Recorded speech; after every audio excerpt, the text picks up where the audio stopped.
পাক ইসলামী আরব। আমাদের প্রথম অধ্যায় কি? পাক ইসলামী আরব। প্রথম অধ্যায়ের কিছু বর্ণনা দিয়ে নেই। এই অধ্যায়টি কিন্তু ৩টি অংশে রয়েছে। প্রথমে রয়েছে আরব উপদ্বীপের ভৌগোলিক, রাজনৈতিক বা যেটা অর্থনৈতিক যাই রয়েছে সেই সম্বন্ধে একটি। তারপর রয়েছে প্রাচীন সভ্যতা নিয়ে, যেমন এখানে স্পেশালি রয়েছে গিয়ে মিশরীয় সভ্যতা, সুমেরিয়া সভ্যতা, হুব সভ্যতা এবং পাশাপাশি রয়েছে গ্রিক সভ্যতা এবং রোমীয় সভ্যতা। তারপর রয়েছে লাস্টে রয়েছে প্রাচীন যে আইয়ামে জাহিলি যুগের, সেই যুগের অর্থনীতি বা আরবের যে ধরেন ইতিহাসই ধরেন অর্থনৈতিক, সামাজিক ব্যবস্থা, প্রথা বা অর্থনৈতিক যেটাই রয়েছে সবগুলো মিলিয়ে তার লাস্টের পার্টে রয়েছে এখানে। তো এই অধ্যায়টি কিন্তু ৩টি অংশ থেকে কিন্তু এই অধ্যায়ে সিকিউ আসার সম্ভাবনা কিন্তু খুব বেশি। এই অধ্যায় থেকে ২টি সিকিউ মাস্ট থাকবেই। ২টি সিকিউ এখান থেকে থাকবে। আমরা দেখি আমাদের প্রথম এমসিকিউটা কি? আমাদের প্রথম এমসিকিউটি হলো জাজিরাতুল আরব অর্থ কি? জাজিরাতুল আরব অর্থ কি? অপশনে একটা কাজ করি, প্রথমে আমি প্রথমটা এবং দ্বিতীয়টি এমসিকিউ পড়ে নেই, তারপর কিন্তু আমি ব্যাখ্যা দিয়ে বলবো, কারণ এই দুইটা কিন্তু রিলেটেড। কিন্তু একটি ব্যাখ্যা দিব কিন্তু দুইটা কভার হয়ে যাবে। এখন দ্বিতীয়টি পড়ে, আরব দেশকে জাজিরাতুল আরব বা আরবের উপদ্বীপ বলা হয় কেন? প্রথম প্রশ্ন জাজিরাতুল আরব অর্থ কি? তারপর রয়েছে আরব দেশকে কেন জাজিরাতুল আরব বা আরবের উপদ্বীপ বলা হয়? এই জাজিরাতুল আরব যেটা থেকে এসেছে, জাজিরা থেকে, আরবি জাজিরা এর অর্থ হলো গিয়ে বাংলায় দ্বীপ। কিন্তু ভৌগোলিক ইতিহাসে সেক্ষেত্রে ভৌগোলিক ক্ষেত্রে কিন্তু এখানে দ্বীপ হবে না, এটা হবে উপদ্বীপ। প্রথমে দেখি দ্বীপ আর উপদ্বীপের মধ্যে পার্থক্য। দ্বীপ হলো গিয়ে ধরেন একটি জায়গা, ধরেন শ্রীলঙ্কা, এখানে চারদিকে কিন্তু সমুদ্রপৃষ্ঠ রয়েছে, এমন একটি জায়গাকে দ্বীপ বলে। মানে চারদিকে কিন্তু সমুদ্র থাকবে বা পানি থাকবে, সেটাকে দ্বীপ বলে। আর উপদ্বীপ হলো গিয়ে তিন দিক থেকে কিন্তু সমুদ্র থাকবে আর একদিক দিয়ে স্থলভাগ থাকবে, সেটাকে বলে উপদ্বীপ। এখানে জাজিরা শব্দ দ্বীপ হলেও কিন্তু এখানে অনেকটা এটাকে কিন্তু জাজিরাতুল আরব বলা হয়।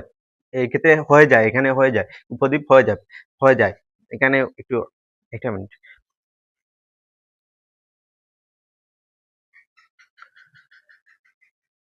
এটা ভৌগোলিক পরিভাষা হয়েছে, দ্বীপকে উপদ্বীপ হিসাবে ধরা যায়। এখানে জাজিরা এটা কিন্তু জাজিরা এটা হয়ে যায় কিন্তু উপদ্বীপের নাম, সেক্ষেত্রে এটা হয়ে যায় জাজিরাতুল আরব। প্রথমে আমি দেখি জাজিরাতুল আরব অর্থ কি। এখন প্রথম এমসিকিউ যাই, জাজিরাতুল আরব অর্থ কি? জাজিরাতুল আরব অর্থ কি? আরবের উপদ্বীপ প্রথমে রয়েছে, তারপর হচ্ছে আরব ভূমি, তারপর আরব সাংস্কৃতিক, তারপর আরব দ্বীপ। এখানে আরব দ্বীপ কি হবে? না, আরবের সাংস্কৃতিক না, এটা আরবের কোন সাংস্কৃতিক বিষয় না। তারপর আরবের ভূমি, ভূমি মানে শুধু মাটি, যেটাকে মাটি সহজভাবে মাটি, সেক্ষেত্রে হবে কি আরবের উপদ্বীপ। আরবের উপদ্বীপ আগেই বলেছিলাম, উপদ্বীপ হলে কি লাগবে? তিন দিক থেকে সমুদ্রপৃষ্ঠ এবং একদিকে স্থলভাগ থাকতে হবে উপদ্বীপ হতে হলে। এখন কি জাজিরাতুল আরব অর্থ কি? আরবের উপদ্বীপ। তারপর ২ নম্বর, আরব দেশকে জাজিরাতুল আরব বা আরবের উপদ্বীপ বলা হয় কেন? এটি একটি দ্বীপ হওয়ার কারণে। এটা কি কোনো দ্বীপ? না, এটা দ্বীপ হবে না। তারপর কি এটি তিন দিক স্থল বিশিষ্ট হওয়ার কারণে। তিন দিকে কি স্থল বিশিষ্ট? তারপর এটি তিন দিকে জল এবং একদিকে স্থল হওয়ার কারণে। এটি মরুভূমির জন্য কি আরবকে জাজিরাতুল আরব বলা হয়? না, এখানে কি বলা হয়? এটি তিন দিক থেকে জল এবং একদিকে স্থল হওয়ার কারণে। মানে তিন দিকে স্থল এবং একদিকের স্থল বা ভূমি হিসাবে, একদিকে রয়েছে কি মরুভূমি, সেখানে কোন দিক? দক্ষিণ দিকে মেবি, একটু দেখে নেই, এটাও কিন্তু গুরুত্বপূর্ণ একটা বিষয়। না, উত্তর দিকে কিন্তু সিরিয়া মরুভূমি রয়েছে। প্রথমে রয়েছে গিয়ে তোমাদের পূর্ব দিকে হলো পারস্য উপসাগর বা ইরান যেটা, সে উপসাগর। তারপর রয়েছে গিয়ে পূর্ব দিকে তোমাদের রয়েছে দক্ষিণ সরি পূর্ব দিকে রয়েছে পারস্য উপসাগর, উত্তরে রয়েছে গিয়ে সিরিয়া যে মরুভূমিটা, এটা হলো স্থলভাগ, আর পারস্য উপসাগর কিন্তু জলভাগ। তারপর রয়েছে দক্ষিণে রয়েছে আরব মহাসাগর বা আরব সাগর বা ভারত মহাসাগর। তারপর পশ্চিমে রয়েছে লোহিত সাগর, যেটা এই তিন দিকে হলো গিয়ে সমুদ্র, আর একদিকে হলো গিয়ে স্থলভাগ, সিরিয়া মরুভূমি এই একদিকে।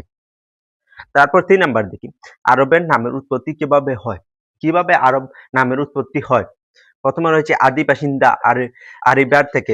না, এখানে আদি বাসিন্দা আরিবার থেকে নয়, এখানে আরিবার থেকে এটা এক্স্যাক্টলি ধরেন ইতিহাসের মতভেদে এটা কোনো মত নেই।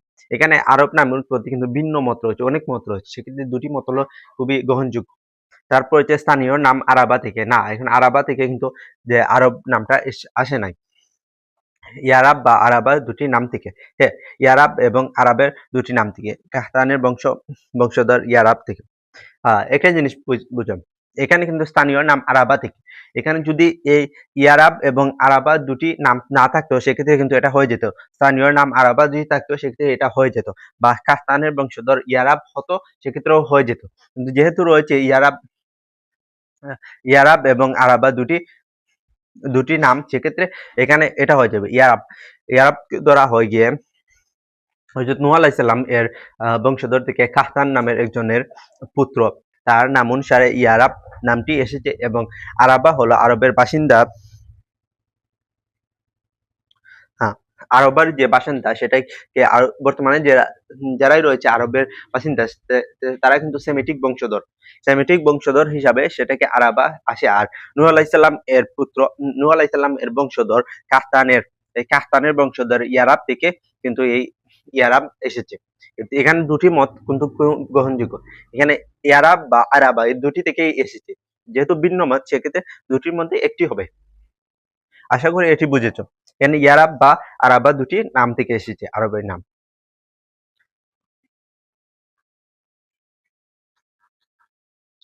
এখন আমাদের 4 নাম্বার এমসিকিউটি যেটি রয়েছে, 4 নাম্বার এমসিকিউটি রয়েছে, আরব দেশের বৃহত্তম মরুভূমির নাম কি? আরব দেশের বৃহত্তম মরুভূমির নাম কি? আরবের মরুভূমিকে কিন্তু 3টি অংশে ভাগ করা হয়েছে।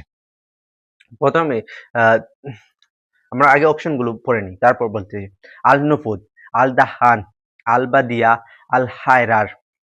এখানে সবথেকে বৃহত্তম, আরবের কিন্তু সবথেকে বৃহত্তম মরুভূমি বর্তমানে যেটি ভৌগোলিকরা মনে করেন সেটা হলো গিয়া আল খালি, শুদ্ধ নামটা দেখে নেই একটু, রুব আল খালি, সেটাকে কিন্তু বর্তমানে যেটি সেটাকে কিন্তু বৃহত্তম ধরা হয়। কিন্তু এটা ঐতিহাসিকভাবে কিন্তু এই আল দাহান সেটাকে সবথেকে বড় মরুভূমি হিসাবে গ্রহণযোগ্য হিসাবে হয়, এবং আমাদের বইও, তোমাদের যে বইটি রয়েছে সেই বইতে কিন্তু আরবের বৃহত্তম মরুভূমি আল দাহান বলা হয়েছে। এখানে আরবের 3টি অংশ রয়েছে, একটি হলো উত্তর দিকে, একটি পূর্ব দিকে, আর একটি হলো মধ্যস্থলে। এই উত্তর এবং দক্ষিণ দিকের মরুভূমিকে কিন্তু এটা যুক্ত করে।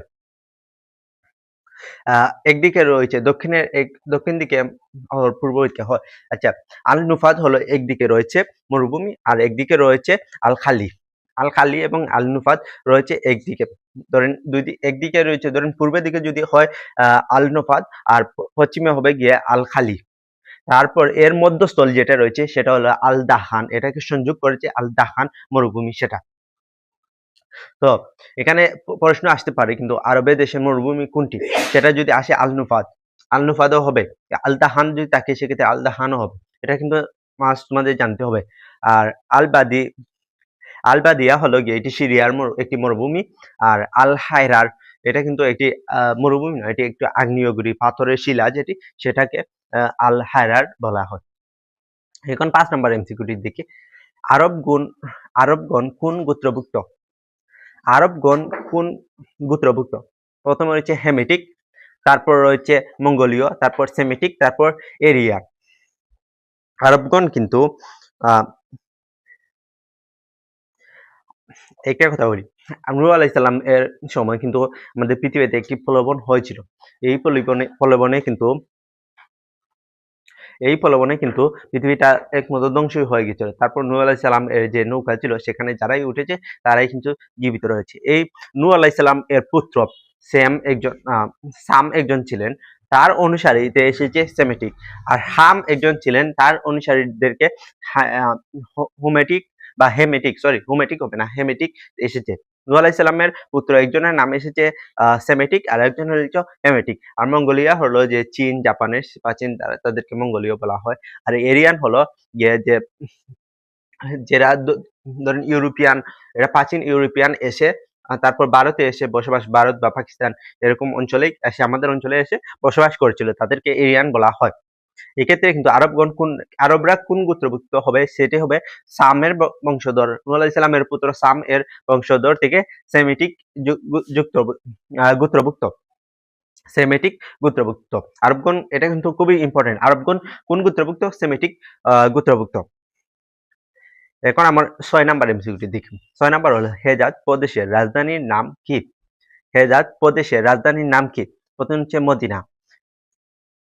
প্রাচীন আরবে কিন্তু এটা ধরেন কয়েকটি, এখানে বর্তমানের মতো ছিল না, এই দুবাই বা সৌদি আরব বা এরকম নাম অনুসারে কিন্তু ছিল না, বা এখানে অনেক রয়েছে।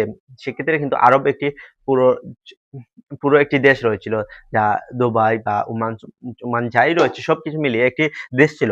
কিন্তু এই দেশের কিন্তু প্রদেশ হিসাবে ভাগ করা হয়েছিল। এই হেজাজ কিন্তু এই আরবের একটি প্রদেশ। এই প্রদেশের কিন্তু রাজধানী ছিল আলাদা রাজধানী। হেজাজ কিন্তু মদিনারও কিন্তু একটি গুরুত্বপূর্ণ শহর।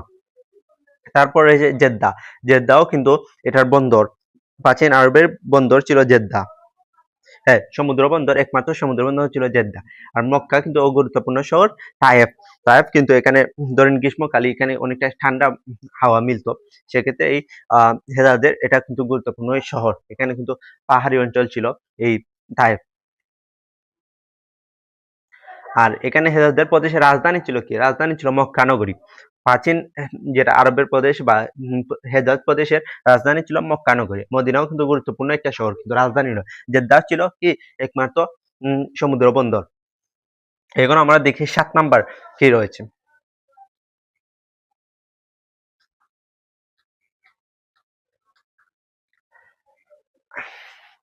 মক্কা থেকে উত্তর কত মাইল দূরে মদিনার অবস্থান? এই অবস্থান কিন্তু এটা বর্তমান সময়ের অবস্থান নয়, এটা কিন্তু হযরত মুহাম্মদ সাল্লাল্লাহু আলাইহি ওয়াসাল্লাম যখন হিজরত করেছিলেন মক্কা থেকে মদিনায়, সেই হিসাবে যেই পথ দিয়ে করেছিলেন সেই হিসাবে কিন্তু এটার কত মাইল এটা বলা হয়েছে। মক্কা থেকে উত্তর মাইলে কত?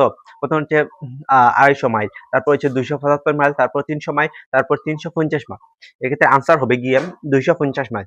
250 মাইলে কিলোমিটার হিসাব করলে 400 থেকে 400 কিলোমিটার হয়ে থাকে। এটা বোঝানোর কিছু নেই, এটা মুখস্থ জিনিস। 250 মাইল মক্কা থেকে উত্তরে কত মাইল দূরে মদিনা অবস্থান? 250 মাইল। এটা কিন্তু আবারও আমি রিপিট করছি, মুহাম্মদ সাল্লাল্লাহু আলাইহি ওয়াসাল্লাম যে পথে গিয়েছিলেন সেটার হিসাব। আর এটা যদি কিলোমিটার হিসাব হয় তাহলে 400 থেকে 410 কিলোমিটার এরকম এভারেস্ট হবে। আচ্ছা, যেই হয়।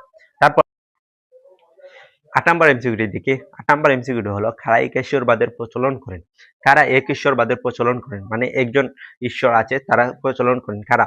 প্রথম হচ্ছে মিশরীয়রা। মিশরীয়রা কি একেশ্বরবাদ প্রচলন করেন? না, মিশরীয়রা কিন্তু একেশ্বরবাদ প্রচলন করে না। তারা কিন্তু অনেক বহু দেব-দেবীর পূজা করেছে। তারপর গিয়ে চতুর্থ আমেনহুত, তিনি কিন্তু একেশ্বরবাদে প্রচলন করেন। কিন্তু এখানে তার আগে কিন্তু অনেক একটা জাতি কিন্তু একেশ্বরবাদের প্রচলন করে। তারপর কি বেবিলিয়ানরা? না, বেবিলিয়ানরাও কিন্তু একেশ্বরবাদের প্রচলন করেন না। তারা বহু দেব-দেবীর পূজা করত। কিন্তু তাদের একজন প্রধান দেবতা ছিল, তার নাম হলো মারদুক। তার পূজা করত। তারপর হুব্ররা কিন্তু বর্তমানে যারা রয়েছে গিয়ে ইহুদি বা ইসরাইল, তারা হলো হুব্ররা। তারপর পারস্যরাও কিন্তু একেশ্বরবাদের প্রচলন করতো না। তারা কিন্তু আলো এবং আলো এবং অন্ধকারের পূজা করত।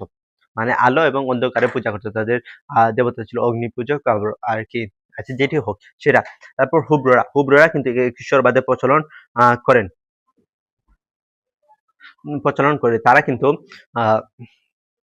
তারা হযরত ইব্রাহিম আলাইহিস সালাম এবং হযরত মুসা আলাইহিস সালামের অনুসারী ছিল। যারা ইসরাইল বা ইহুদি, তারা কিন্তু হযরত ইব্রাহিম আলাইহিস সালাম এবং হযরত মুসা আলাইহিস সালাম এর অনুসারী ছিল। তারপর 9 নাম্বার দিকে, উটকে মরুভূমির জাহাজ বলা হয় কেন? উটকে মরুভূমির জাহাজ বলা হয় কেন?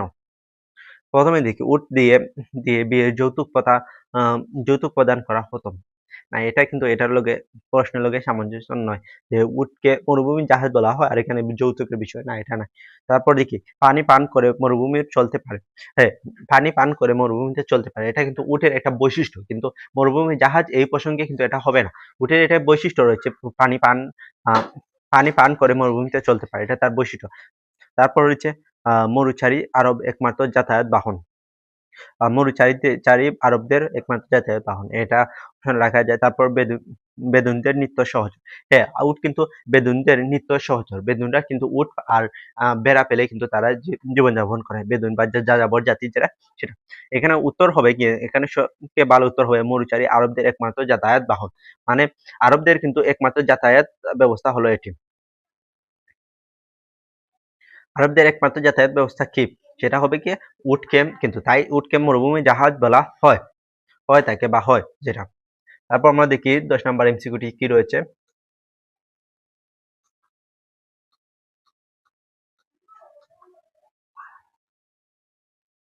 10 নম্বর এমসিকিউটি হলো আসাবিয়া কি? আসাবিয়া কি? প্রথমে রয়েছে যাযাবর আরবদের গোত্রের মৌলমন্ত, প্রাচীন আরবদের বৃহত্তর জনগোষ্ঠী। তারপর রয়েছে প্রাচীন আরবের ক্ষুদ্র জনগোষ্ঠী।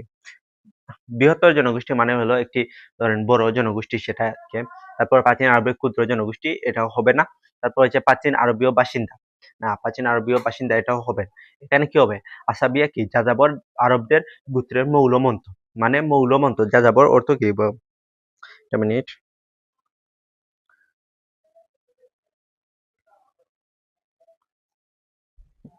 মৌলমন্ত, এটা কিন্তু আসাবিয়া। আসাবিয়া হলো যাযাবর আরবদের কিন্তু গোত্রপিতা। যাযাবর আরব মানে কি? যাযাবর আরব হলো গিয়ে যারা বেদুইন, তাদেরকে আরব, যাযাবর আরব বলা হতো। এক্ষেত্রে কিন্তু আমি একটি কথা বলি, প্রাচীন যে আরবে ছিল সেখানে কিন্তু সরকার বা কোনো বিচার ব্যবস্থা কিছুই ছিল না। মানে যার জোর বেশি তারই মুল্লুক, জোর যার মুল্লুকটা, এরকম ছিল। সেক্ষেত্রে কিন্তু প্রাচীন যাযাবর যে জাতিটা রয়েছে তারা কিন্তু অনেক গোত্রভিত্ত, ধরেন একটি গোত্র বা একটি বংশধর হিসাবে তারা বসবাস করত। এক্ষেত্রে আসাবিয়া কি? আসাবিয়া তার মৌলমন্ত হলো কেন জানো?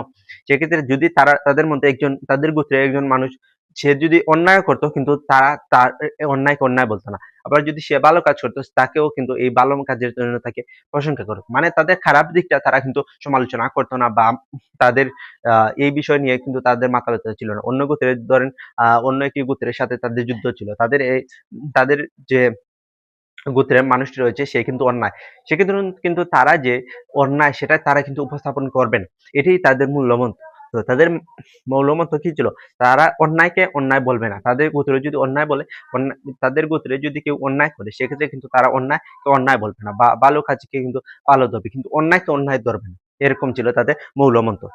মানে এটা হলো একতার একটি বিষয়, যেটা সেটা কি তারা কিন্তু এই জন্য কিন্তু তারা যাযাবর বেতিন জাতি কিন্তু আরবের বিভিন্ন প্রান্তে গিয়ে কিন্তু বসবাস করতে পারতো সহজভাবে কিন্তু। এখন দেখি 11 নাম্বার, বর্তমান আরব ভূখণ্ডের প্রধান অধিবাসী কোন জাতি? মানে বর্তমানে যে আরবের অধিবাসী রয়েছে তারা কোন জাতি বা কোন অধিবাসী থেকে এসেছে, যেটা বর্তমান আরবের ভূখণ্ডের প্রধান। প্রথমে রয়েছে বায়দা কি, তারপর মুস্তারব, তারপর কুরাইশ, তারপর হাশিমি। এই ক্ষেত্রে কিন্তু বর্তমান আরব ভূখণ্ডের প্রধান অধিবাসী হলেন গিয়ে মুস্তারাব যারা, তাদেরকে বলা হচ্ছে মুস্তারাব। কিন্তু হযরত ইসমাঈল আলাইহিস সালাম এর বংশধরকে বলা হয়। কালক্রমে কিন্তু এরা বর্তমানে আরব ভূখণ্ডে রয়েছে। আর কুরাইশ কিন্তু এই মুস্তারাব বংশের একটি গোত্র সেটা। আর সরি, মুস্তারাব জাতি কিন্তু একটি জাতি। কুরাইশ হলো এই বংশের একটি হলো, মুস্তারাব জাতির একটি বংশ, কুরাইশ হলো একটি বংশ। আর হাশিমি গোত্র হলো, হাশিমি হলো গিয়ে একটি গোত্র। মানে এটা কিন্তু অনেকটা, যেহেতু মুস্তারাব রয়েছে সেক্ষেত্রে মুস্তারাব থেকে এই কুরাইশ বা হাশিমি এটা এসেছে, এবং এই জাতি থেকে কিন্তু কুরাইশ বা হাশিমি এসেছে। মানে বর্তমান যারা রয়েছে আরবে বসবাস করছে তারা কিন্তু মুস্তারাব বা হযরত ইসমাঈল আলাইহিস সালাম এর বংশধর। মুস্তারাব এখানে হবে গিয়ে আরবি মুস্তারাব। 12 নম্বর এমসিকিউটি দেখি, মিশরকে কি বলা হয়? মিশরকে কি বলা হয়? প্রথমে রয়েছে সভ্যতার অগ্রদূত। মিশর কি সভ্যতার অগ্রদূত? হ্যাঁ, এটা হয়। তারপর হচ্ছে নীল নদের দান, এটাও হয়। ইতিহাসের নীলকন্যা, এটা হয় না, এটা হলে গিয়ে নীলকন্যা হলো একটি কাব্যগ্রন্থ, বা যেটাই রয়েছে সেটাই হলো। তারপর সভ্যতার সূত্রকারা, না এটাও হয়, কিন্তু এখানে কিন্তু সব থেকে ভালো উত্তর হবে নীল নদের দান। মিশরকে কি বলা হয়? নীল নদের দান। এটা কিন্তু প্রচলিত, এবং মিশর যদি নীল নদ না থাকতো কিন্তু মিশর নামে কোনো রাষ্ট্র থাকতো না। মানে মিশর হলো সম্পূর্ণ মরুভূমি একটি অঞ্চল। সেক্ষেত্রে কিন্তু নীল নদের বন্যা যখন হয় সেক্ষেত্রে কিন্তু মিশরকে ফসল উৎপাদন বা যাই বলা হয়, যাই করে কিন্তু এই নীল নদের দ্বারাই কিন্তু হয়। তাই মিশরকে কি বলা হয়? নীল নদের দান বলা হয়। এখানে সভ্যতার অগ্রদূত বা সভ্যতার সূত্র কারা, এরকম এগুলো হবে না। আগে কিন্তু মিশরের উৎপত্তি জানতে হবে। আগে কিন্তু একটা জিনিস আমি বুঝাই। ধরেন আগে একটা জিনিসের তোমার জানতে হবে, ধরেন উৎপত্তিটা বা এটা টিকে থাকার মৌলমন্ত্রটা সেটা জানতে হবে। এখানে কিন্তু সভ্যতার অগ্রদূত বা সভ্যতার সূত্রকারী, সভ্যতা কিন্তু পরে তারা করেছে, আগে কিন্তু তাদের বাঁচতে হবে।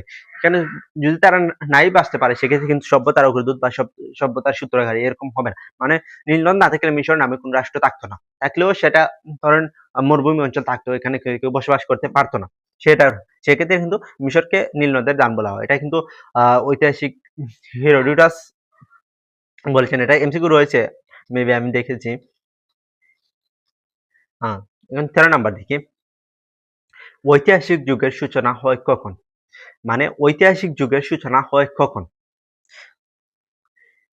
এরা এক কথায় উত্তর হলো কি জানেন? যখন থেকে লেখন পদ্ধতি শুরু হয়েছে তার পরবর্তী সময় থেকে কিন্তু ঐতিহাসিক যুগের সূচনা হয়।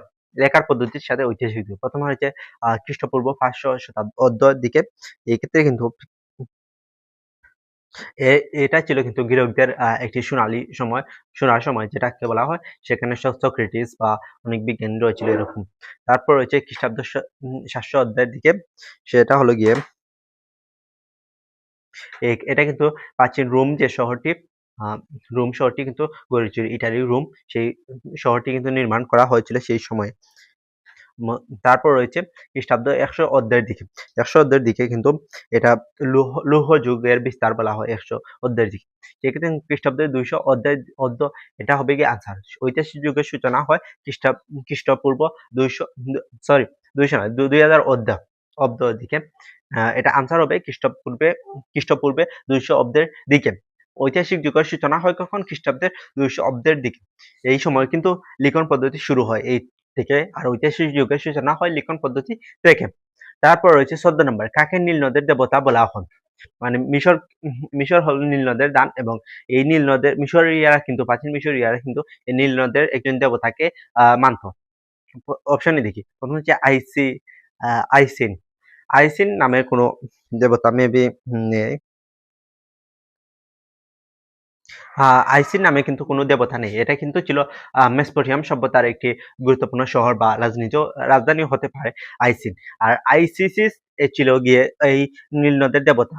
আইসিসিস নীল নদের দেবতার স্ত্রী ছিল আইসিসিস বলা হতো। তারপর রয়েছে আইসিরিস আইসিরিস। তারপর রয়েছে হুরাস। হুরাস কিন্তু ছিল গিয়ে আকাশ আকাশ ও সূর্য দেবতা। হুরাস ছিল গিয়ে প্রাচীন মিশরীয়দের আকাশ এবং সূর্য দেবতা। তারা কিন্তু প্রাচীন মিশরীয় যে রাজা ছিল তাদেরকে ফারাও বলা হতো। এই ফারাওরা কিন্তু তাদের এই হুরাসের ধরেন বিকল্প হিসাবে যেটা তাদেরকে বলা হতো, তারা নিজেকে মনে করতো। মানে তাদের কিন্তু এটা ধরেন বুকা একটা যোগ ছিল। তারপর হচ্ছে জিসাস। জিসাস কিন্তু এটা যিশু, যারা খ্রিস্টানের যিশু তাদের নামটাই কিন্তু যিশু খ্রিস্টা। আচ্ছা, যেই হোক, খ্রিস্টানের যিশু খ্রিস্টা, তার যখন প্যালেস্টাইন ছিল তখন তার নাম। এখানে কাকে নীল নদের দেবতা হিসেবে বলা হয়? আইসিরিস। কে? আইসিরিস। আইসিরিস কে কিন্তু তারা নীল নদের দেবতা হিসেবে মনে করতো। তাদের এই আইসিরিসের করুণা বা তার দয়ায় কিন্তু তারা নীল নদের পানি বা নীল নদ দ্বারা কিন্তু ফসল উৎপাদন করতে পারে। আর এই আইসিরিস এর স্ত্রীর নাম হলো আইসিসিস। এটা কিন্তু অনেকটা ধরেন রিলেটেড রয়েছে, সেটা বুঝতে পারবে তুমি। তারপর হচ্ছে 14 নম্বর, কোন রাজা সমগ্র মিশরকে একত্র করে একটি একক রাষ্ট্র গড়েছিলেন? মানে প্রাচীন মিশরীয় যেটা রয়েছে সেক্ষেত্রে কিন্তু প্রাচীন মিশরীয় রাষ্ট্র দুই ভাগে ভাগ করা হতো। একটি ছিল গিয়ে উচ্চ মিশরীয়, আরেকটি হলো নিম্ন মিশর। উচ্চ মিশরীয় ছিল ধরেন উত্তর দিকে যেটা রয়েছিল সেটা হলো উচ্চ মিশরীয়, আর দক্ষিণে যেটা রয়েছিল সেটা হলো নিম্ন মিশরীয়। কিন্তু এই রাজা এখানে কিন্তু একজন রাজা আসে, তারপর সেই রাজা কিন্তু এটা উত্তর উত্তর তিনি কিন্তু উত্তর যে মিশর থেকে এসেছিলেন বা উচ্চ মিশর থেকে এসেছিলেন, এবং তারপর তিনি নিম্ন মিশরকে জয় করেন। তারপর এই সম্পূর্ণ উত্তর এবং দক্ষিণ মিশরকে কিন্তু তারা যুক্ত করে একটি রাজ্য গঠন করেন মিশর নামে। প্রথমে হচ্ছে হাম্বুরাবি। না, হাম্বুরাবি হবে না, হাম্বুরাবি কিন্তু ছিলেন একজন রাজা। তিনি খোর্ড অফ হাম্বুরাবি দেন। এটা কিন্তু কোড অফ হাম্বুরাবি কে দেন? রাজা হাম্বুরাবি। তিনি কিন্তু মেসোপটেমিয়া অঞ্চলে একজন সরি বেবিলিয়ান সভ্যতার একজন রাজা ছিলেন। কোড অফ হাম্বুরি তার কিন্তু তিনি দিয়েছিলেন কে? হাম্বুরি কি দিয়েছিলেন? কোড অফ হাম্বুরি এটা কিন্তু তোমাদের বইয়ের সিলেবাসে রয়েছে। এবং হাম্বুরাবি কোন গোত্রে? তিনি ছিলেন বেবিলিয়ান সভ্যতার একজন রাজা। তারপর মেনেস কিন্তু মিশরের একজন রাজা। তারপর কনফুসিয়াস হলেন গিয়ে যে একজন, তিনি কিন্তু কোনো রাজা ছিলেন না, তিনি একজন দার্শনিক ছিলেন। কনফুসিয়াস তিনি চীনা একজন দার্শনিক ছিলেন। তারপর জুলিয়াস সিজার তিনি ছিলেন একজন রোমানের একজন সামরিক বা জেনারেল কর্মকর্তা। এখানে রাজা মেনেস কিন্তু সমগ্র মিশরকে একত্র করেন। রাজা মেনেস উচ্চ মিশর থেকে রাজা হন, তারপর কিন্তু তিনি নিম্ন মিশর জয় করেন। তারপর উচ্চ মিশর এবং নিম্ন মিশরকে তিনি একত্র করে এটা মিশর নামে সম্পূর্ণ একটি রাজ্যকে গড়ে তোলেন। রাজা মেনেসের এটা কিন্তু খুবই ইম্পর্টেন্ট। মিশরী সভ্যতা থেকে প্রশ্ন আসবে, মাস্ট আসবে। এমসিকিউ যেমন আসবে, সেক্ষেত্রে সিকিউ আসার সম্ভাবনা রয়েছে। তারপর হচ্ছে পৃথিবীর ইতিহাস সর্বপ্রথম এক ঈশ্বরের ধারণা দেন কে? পৃথিবীর ইতিহাস সর্বপ্রথম এক ঈশ্বরের ধারণা দেন কে? প্রথমে হচ্ছে মেনেস হলেন গিয়ে সমগ্র মিশরকে এক করেন। তারপর সম্রাট কাইরাস ছিলেন, তিনি ছিলেন একজন ইরান বা পারস্যের সম্রাট। তারপর হচ্ছে একনাটন। তারপর হচ্ছে কনফুসিয়াস কে?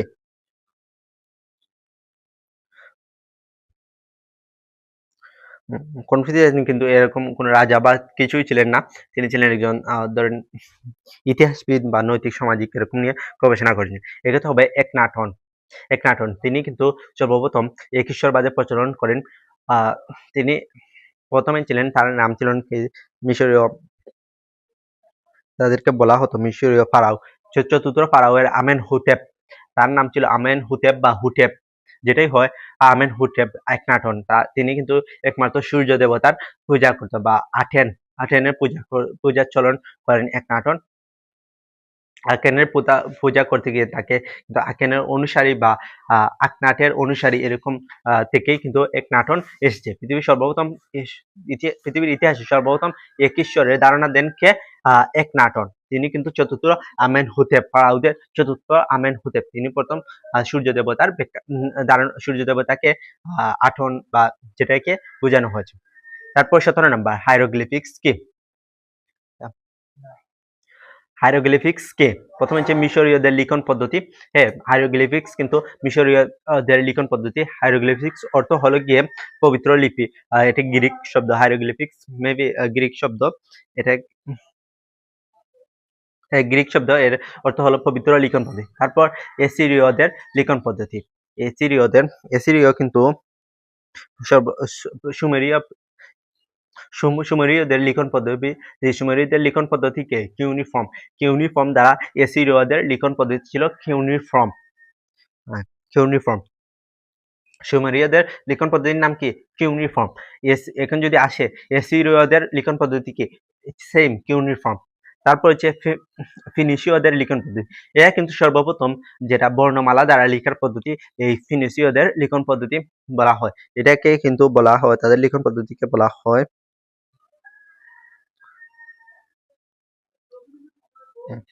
তাদের লিখন পদ্ধতি ফিনিশীয় লিখন পদ্ধতি বলা হয়। এখানে আলাদা কোনো নাম রয়েছে। তারপর বেবিলিয়নদের লিখন পদ্ধতি, এরা কিন্তু সুমেরীয় লিখন পদ্ধতির ফলো করতো কিউনিফর্ম।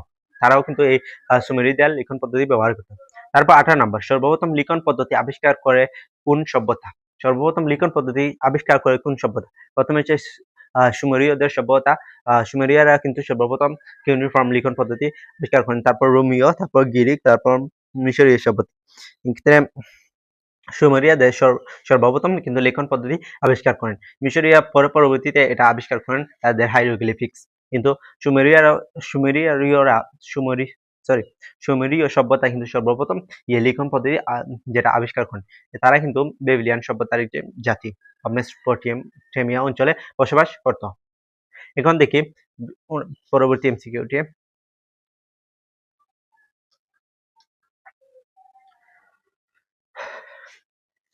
19 নাম্বার রয়েছে কোথায় মেসোপটেমিয়াম সভ্যতা উন্নয়ন ঘটে মানে উৎপন্ন হয়। প্রথমে হচ্ছে টাইগ্রিস ও ইউফ্রেটিস নদীর তীরে, তারপর নীল নদের তীরে। নীল নদের তীরে কি গঠিত হয়? নীল নদের তীরে গঠিত হয় মিশরীয় সভ্যতা। আরব সাগরের তীরে, না আরব সাগরের তীরে হবে না, পারস্য উপসাগর। এখানে কোথায় মেসোপটেমিয়াম মেসোপটেমিয়াম মেসোপটেমিয়া মেসোপটেমিয়া কিন্তু টাইগ্রিস এবং ইউফ্রেটিস নদীর তীরে গড়ে উঠেছিল। মেসোপটেমিয়া কি নদীর তীরে গঠিত? টাইগ্রিস এবং ইউফ্রেটিস নদীর তীরে গড়ে উঠেছিল। আর এই টাইগ্রিস এবং ইউফ্রেটিস নদীর তীরে কিন্তু নদী কিন্তু একটি সাগরের মধ্যে পতিত হয়। সেক্ষেত্রে কিন্তু পারস্য উপসাগরে কিন্তু এই টাইগ্রিস এবং ইউফ্রেটিস নদী যেটা ধরেন পতিত হয়েছে। এখানে মেসোপটেমিয়া সভ্যতা টাইগ্রিস এবং ইউফ্রেটিস নদীর তীরে গড়ে উঠেছিল। টাইগ্রিস মানে দজলা নদী, আর ইউফ্রেটিস মানে হলো গিয়ে যেটা ফুরাত নদী, সেটাকে ইউফ্রেটিস বলা হয়, আর টাইগ্রিস হলো দজলা নদী। এটা কিন্তু ইরান বা এরকম অঞ্চলে রয়েছে। তারপর রয়েছে কিউনিফর্ম কি? কিউনিফর্ম কি অনেকবার বলেছি, কিউনিফর্ম হলো সুমেরীয়দের লিখন পদ্ধতি। তারপর রয়েছে ওকে এগুলো লাগবে না। তারপর সুমেরীয় ধর্ম মন্দিরকে কি বলা হয়? সুমেরীয়দের ধর্মীয় মন্দিরকে কি বলা হয়? প্রথমে হচ্ছে জিগুরাত। সুমেরিয়ারা মনে করতো এটা কিন্তু ধরেন অনেকটা পিরামিডের মতো পাহাড়ি অঞ্চলে এগুলো হয়, এই জিগুরাত। তারা কিন্তু মনে করতো যে দেবতা বা ঈশ্বর পাহাড়ে থাকেন। সেক্ষেত্রে কিন্তু তারা এই মন্দিরগুলো জিগুরাত সেটা কিন্তু অনেক উঁচু করে পাহাড়ের সমান মতো করতো, ধরেন পিরামিডের মতো। সেক্ষেত্রে কিন্তু তারা মনে করতো গিয়ে পাহাড়ের উপরে দেবতা থাকে বা ঈশ্বর থাকে। সেক্ষেত্রে কিন্তু তারা এই জন্য কিন্তু তারা অনেক বড় করে জিগুরাত নির্মাণ করতো। তারপর হচ্ছে পিরামিড। না পিরামিড তো হলো গিয়ে ফারাওদের পতনস্থল। তারপর হচ্ছে পেগুট হলো গিয়ে এটা বৌদ্ধ মন্দির বা বৌদ্ধের উপাসনা স্থান। চার্চ হলো গিয়ে খ্রিস্টানের উপাসনা স্থল। এখন দেখি পরবর্তী এমসিকিউ কি।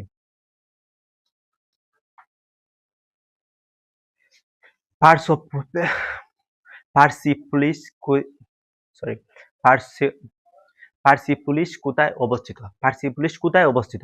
প্রথমে হচ্ছে আরব, ইয়ামিন, পারস্য, ভারত। পার্সিপুলিস কোথায় অবস্থিত? পার্সিপুলিস তোমরা কি জানো? আমারই কি যেচ্ছে একটু দেখে না। পার্সিপুলিস কিন্তু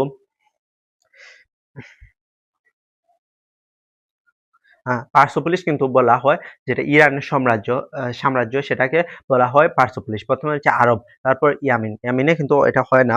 ইয়ামিন বা ভারতে এগুলো কিন্তু ভৌগোলিক ইতিহাসে এগুলোর নাম হয় না। পার্সিপুলিস কি বলেছি? এটা হলো গিয়ে ইরানের বা একটি গুরুত্বপূর্ণ ইরান সাম্রাজ্যের যেটি সেটা হচ্ছে গুরুত্বপূর্ণ একটি শহর। ইরান, আরব কি ইরান? না, ইরান হবে না, ইয়ামিনও হবে না। তারপর হচ্ছে পারস্য, তারপর পারস্যই হলো ইরান বা ইরাকের অঞ্চলে যেটা সেটাকেই পারস্য বলা হয়। সেক্ষেত্রে কিন্তু পারস্য হবে, এখানে আনসার হবে পারস্য। তারপর 13 নম্বর ইতিহাসের জনক বলা হয় কাকে? হুমায়ুনকে। না, হুমায়ুনকে ইতিহাসের জনক বলা হয় না। হুমায়ুন ছিলেন একজন তিনি কিন্তু ছিলেন একজন গ্রিকের একজন অন্ধ মহাকবি। তার কিন্তু দুটি বিখ্যাত বই রয়েছে। একটি হলো গিয়ে ইলিয়াড ও ওডিসি। ইলিয়াস ও ওডিসি। তিনি কিন্তু অন্ধ একজন কবি ছিলেন। এটা আসতে পারে, এটা তোমাদের বইয়ের মধ্যে রয়েছে। হুমায়ুনকে তিনি কিন্তু একজন গ্রিকের অন্ধ মহাকবি। তারপর হচ্ছে হিরোডোটাসকে বলা হয় ইতিহাসের জনক। সক্রেটিস ছিলেন একজন গিয়ে দার্শনিক। আর আব্রাহাম লিঙ্কন, এখানে লিঙ্কন রয়েছে, আব্রাহাম লিঙ্কনকে বলা হয় গিয়ে রাষ্ট্রবিজ্ঞানের আমেরিকার চতুর্থ প্রেসিডেন্ট বা রাষ্ট্রপতি সেটা। এখানে ইতিহাসের জনক বলা হয় হিরোডোটাসকে। তারপর হচ্ছে হুব্রো কি? হুব্রো মানে কি বলেছিলাম? হুব্রো হলো গিয়ে ইসরায়েল যারা তাদেরকে সেমিটিক ভাষা, তারপর সেমিটিক জাতি, তারপর একটি দেশ একটি ধর্ম। এটা কেন হবে? একটি সেমিটিক ভাষা, এগুলো হবে না ভাষা বা একটি দেশ, এগুলো হবে না। এটা হবে গিয়ে সেমিটিক জাতি, মেবি সেমিটিক জাতি। ইব্রাহিম আলাইহিস সালাম এর অনুসারী বা হযরত মুসা আলাইহিস সালামের অনুসারী তারা সেমিটিক জাতি। হুব্রো বা যারা ইসরায়েল বা ইহুদি রয়েছে তাদেরকে বলা হয় হুব্রো জাতি। এখন দেখি 24, আমরা এই অধ্যায়ের কিন্তু লাস্টে চলে এসেছি, আর বেশি না। এই অধ্যায়ের 25 নাম্বার এমসিকিউটি দেখো। 25 নাম্বার রয়েছে হুব্রোদের বংশধর বর্তমানে কোন দেশের অধিবাসী? হুব্রো হুব্র কি? হুব্র হলো যারা ইসরায়েল বা ইহুদি, সেক্ষেত্রে পৃথিবীর মধ্যে কোথায় ইহুদিরা বাস করে? ইসরায়েল রাষ্ট্রে। সেক্ষেত্রে এখানে কি? ইসরায়েল রাষ্ট্র। এটা কিন্তু বোঝানোর কিছু নাই। হুব্ররা হলো ইহুদি জাতি। ইহুদি জাতি ইসরায়েল রাষ্ট্রে বসবাস করে, যারা ফিলিস্তিনের কাছাকাছি। তারপর 26 নম্বর এমসিকিউটি আমরা দেখি। 26 নম্বর এমসিকিউ হলো জেরুজালেম নগর গড়ে তুলেন কে? কে জেরুজালেম নগরটি গড়ে তোলেন? এটা প্যালেস্টাইনের মধ্যে রয়েছে। প্রথমে রয়েছে সুলাইমান আলাইহিসসালাম, তারপর রয়েছে ঈসা আলাইহিসসালাম, তারপর ইব্রাহিম আলাইহিসসালাম, তারপর দাউদ আলাইহিসসালাম। এই জেরুজালেম নগরটা কিন্তু গড়ে তোলেন প্রথমেই দাউদ আলাইহিসসালাম। তিনি কিন্তু এই জেরুজালেম যে নগরটি, সেটা দাউদ আলাইহিসসালাম কিন্তু নির্মাণ করেন। আর সুলাইমান আলাইহিসসালাম কিন্তু তোমরা জানো দাউদ আলাইহিসসালামের পুত্র। তিনি কিন্তু বাইতুল মুকাদ্দাস যেটি সেটা করেন এটা। আর ঈসা আলাইহিসসালাম কিন্তু এই জেরুজালেমেই জন্মগ্রহণ করেন। তিনি বেথলেহেম নামক শহরে, বেথলেহেম নামের শহরে জন্মগ্রহণ করেন। আর ইব্রাহিম আলাইহিসসালাম এখানে এসেছিলেন, কিন্তু এই নগরের সাথে কোনো ধরনের নির্মাণ কাজে এরকম কোনো কিছু করেননি। হ্যাঁ, বেথলেহেম নামক স্থানে কিন্তু ঈসা আলাইহিসসালাম জন্মগ্রহণ করেন, এই জেরুজালেমে। তারপরে 27 নম্বর দিকে 27 নম্বর এমসিকিউ হলো ইলিয়াড ও ওডিসি কে রচনা করেন? এই এমসিকিউটিতে আমি আগেই বলেছি, ইলিয়াড ও ওডিসি কে রচনা করেন? একজন গ্রিক অন্ধ কবি, অন্ধ মহাকবি না, তিনি একজন মহাকবি, অন্ধ মহাকবি। প্রথমে যে নিউটন কি মহাকবি না? তিনি পদার্থবিজ্ঞান যেটি সেটার জনক। তারপর সক্রেটিস না, এরিস্টটল নয়, এখানে হবে হোমার। আমি আগে বলেছি হোমার হলেন একজন অন্ধ কবি, অন্ধ মহাকবি। তিনি ইলিয়াড ও ওডিসি নামক গ্রন্থ রচনা করেন। তিনি একটি যুদ্ধের 8ম শতকে ট্রয়ের যুদ্ধ নামে একটি যুদ্ধ হয়েছিল, সেই যুদ্ধের প্রেক্ষাপটে নিয়ে কিন্তু এটিগুলো ইলিয়াড ও ওডিসি রচনা করেন। আর এগুলো কিন্তু অনেক বর্তমানে বিখ্যাত গ্রন্থগুলো। তারপর 28 নাম্বার, জাহিলিয়াত শব্দের অর্থ কি? জাহিলিয়াত শব্দের অর্থ কি? প্রথমে হচ্ছে অজ্ঞাত, তারপর অশিক্ষিত কি? জাহিলিয়া মানে হলো গিয়ে মুহাম্মদ সাল্লাল্লাহু আলাইহি ওয়াসাল্লাম জন্মের পূর্বের যুগ, সেটাকে জাহিলিয়া যুগ বলা হয়। অশিক্ষিত যুগ না, জাহিলিয়ার যুগে কিন্তু এরা অশিক্ষিত ছিল না, বা তুমি জ্ঞানহীনতা এটা হবে, কিন্তু অশিক্ষিত এখানে ধরেন মিক্স হয় না, জ্ঞানহীন এখানে হবে না। তারপর কি? নিরক্ষর, তারা নিরক্ষরও না, তারা কিন্তু অনেক শিক্ষিত ছিল। শিক্ষিত হলেও কিন্তু তারা যে পদভ্রষ্ট হয়েছে সেটার জন্য। এখানে জাহিলিয়াত শব্দের অর্থ হবে কি? অজ্ঞাত বা মূর্খ, এটা হবে, কিন্তু আর হবে না কিছু। এখন 29 নাম্বার দেখি, আইয়ামে জাহিলিয়ার সময়কাল কত? মানে মুহাম্মদ সাল্লাল্লাহু আলাইহি ওয়াসাল্লামের জন্মের পূর্বে, এটা তো তোমরা জানো। সেক্ষেত্রে কিন্তু আইয়ামে জাহিলিয়াত যুগ সময়কাল তার জন্মের আগের সময়টা, তার জন্মের আগের সময়টাকে জাহিলিয়াত যুগ বলা হয়। আমরা অপশনগুলো দিই, 510 থেকে 610 খ্রিস্টাব্দ, তারপর 510 থেকে 570 খ্রিস্টাব্দ, তারপর 570 থেকে 610 খ্রিস্টাব্দ। এখানে দেখেন 510 থেকে 610, না এটা হবে না, 610 হবে না। 510 থেকে 570। মুহাম্মদ সাল্লাল্লাহু আলাইহি ওয়াসাল্লাম জন্মগ্রহণ করেন কত খ্রিস্টাব্দে? তোমরা তো জানো 570 খ্রিস্টাব্দে, সেহেতু 570 খ্রিস্টাব্দের পিছনের সাল হবে, 570 খ্রিস্টাব্দের পিছনের সাল হবে। এখানে 570 থেকে 610 এটা হবে না, এটা মুহাম্মদ সাল্লাল্লাহু আলাইহি ওয়াসাল্লাম জন্ম হয়ে গেছে 570, তারপর 610 এটা পরবর্তী সময়, তারপর 610 থেকে 622 এগুলো পরবর্তী সময়। 622 হলো গিয়ে হিজরতের সালের 622 থেকে হিজরত সাল শুরু হয়। আর 510 থেকে 570 থেকে 610, সেটা মুহাম্মদ বাল্যকাল বা বাল্যকাল প্লাস যৌবনের সময়টা, সেটা এটা কেন হবে 570। এখানে আনসার হবে গিয়ে 510 থেকে 570। 510 যে শুরু হয় আইয়ামে জাহিলিয়াত যুগ, আর 570 মুহাম্মদ এর জন্মের পূর্বে সেটা শেষ হয় আইয়ামে জাহিলিয়াত যুগ। তারপর 30 নাম্বার, হারব আল বাসু এর যুদ্ধে কত বছর স্থায়ী হয়? হারব আল বাসু নামে একটি যুদ্ধ হয়েছিল, এটা দুটি গোত্রের মধ্যে একটি উটকে কেন্দ্র করে হয়েছিল। দুটি গোত্রের নাম হলো বনু বক্কর ও বনু তালিব। এই দুটি গোত্রের মধ্যে এই যুদ্ধটি সংঘটিত হয়, এবং এই যুদ্ধ কিন্তু 40 বছর স্থায়ী হয়। 20 বছর বা 30 বছর, 40 বছর না, এটা প্রশ্নের মধ্যে রয়েছে। এই এই যুদ্ধ কত বছর স্থায়ী হয়? এই যুদ্ধ 40 বছর স্থায়ী হয়। আরব আল বাসু 40 বছর স্থায়ী হয়। এটা মুখস্থ জিনিস। আর এটাই হয় গিয়ে একটি উটকে কেন্দ্র করে দুটি গোত্রের মধ্যে। একটি গোত্র হলো গিয়ে বনু বক্কর ও বনু তাগলিব, এই দুটি গোত্রকে কেন্দ্র করে। এখন আমাদের মেবি লাস্ট এমসিকিউ, হ্যাঁ, এখন 31 নম্বর এমসিকিউটি দেখো, ইহুদিগণ কাকে শ্রেষ্ঠা মনে করত? মানে ইহুদিগণ বা হুবরা আর তারা কাকে শ্রেষ্ঠা মনে করতো? প্রথমে হচ্ছে জুহাবাকে, তারপর টেটকে, তারপর খেজুর গাছকে, তারপর পাহাড়কে। ইহুদিরা কিন্তু সর্বপ্রথম এক ঈশ্বরবাদের প্রচলন করে। তারা কাকে করতো? সেক্ষেত্রে জুহাবাকে কিন্তু তারা এক ঈশ্বর শ্রেষ্ঠা মনে করতো, মানে এক ঈশ্বর যেটা সেটাকে বলা হতো, হ্যাঁ, জুহাবাকে কিন্তু ইহুদিরা এই এক ঈশ্বরবাদের একমাত্র উপাসা করতো। টেটকি একটি মাত্র এটি কোনো স্বীকৃত প্রধান দেবতার নাম নয়, এটি কোনো কিছু শহর বা কিছু। খেজুর গাছ তোমরা জানো না, খেজুর গাছ তারা কিন্তু তার জীবিকা বাঁচাইতো, বা পাহাড়কে এগুলো তারা জীবিকা বাঁচাইতো, এটা কিন্তু দেবতার নাম নয়। সেক্ষেত্রে ইহুদি একমাত্র দেবতা এক ঈশ্বরবাদের প্রচলন তারা চেষ্টা মনে করতো আর পূজা করতো এক ঈশ্বর, সেটা হলো জুহাবাক। সো আশা করি এই পাক ইসলামিক আরবের এমসিকিউ এই 31টি তোমরা পড়লে তোমাদের যদি এই অধ্যায় থেকে আসবে, তোমরা কমন পাওয়ার সম্ভাবনা খুবই বেশি এই 31 এমসিকিউ। কারণ কি, এই 31 এমসিকিউর মধ্যে কিন্তু ঘুরিয়ে ফিরিয়ে আমি বলেছি আরো 4টি অপশনেরও ব্যাখ্যা দিই, সেটা অনেক এমসিকিউ কভার হয়ে যায়। 31টি মনে হলেও কিন্তু এটা অনেক কভার হয়ে গেছে। তো আশা রাখি পরবর্তী ক্লাসটা দেখবে তোমাদের নাইম ভাইয়ের মহানবী সাল্লাল্লাহু আলাইহি ওয়াসাল্লামের জীবন নিয়ে। আর পরবর্তীতে আমি আসবো আরো একটা অধ্যায় নিয়ে, সেটা খলিফায়ে রাশিদিন, সেই অধ্যায়টি নিয়ে আসবো। এখন তোমার নাইম ভাইয়ের সাথে তোমরা ক্লাসটি উপভোগ করো।